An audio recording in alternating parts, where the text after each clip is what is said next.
Dans cette escalade des deux côtés, on l'a vu, c'est une voix qui compte dans l'opposition iranienne qui, aujourd'hui, a pris la parole, celle du prince Reza Pahlavi, le fils du dernier Shah d'Iran, a donc tenu une conférence de presse à Paris. Bonsoir Alexis de la Fléchère. Bonsoir Pierre, bonsoir à tous. Vous étiez sur place pour Europe 1 et le prince héritier a une nouvelle fois appelé à faire tomber le régime islamiste des mollahs. Oui, face aux caméras des journalistes iraniens, américains, anglais, français dans une salle comble, le prince Reza Pahlavi est apparu l'air grave, déterminé.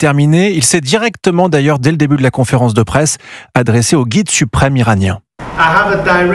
J'ai un message direct pour Ali Khamenei, démissionnez. Et si vous le faites, vous bénéficierez d'un procès équitable et d'une procédure régulière. C'est plus que ce que vous n'avez jamais accordé à aucun Iranien. Et le régime des mollahs qui est, selon le prince héritier, sur le point de s'effondrer. Aujourd'hui, il est plus clair que jamais que la République islamique s'effondre. Des informations dignes de foi indiquent que la famille d'Ali Khamenei prépare son départ d'Iran. Le régime est à bout de souffle. La fin du régime est proche, a insisté le fils du dernier Shah d'Iran qui a comparé ce moment à la chute du mur de Berlin.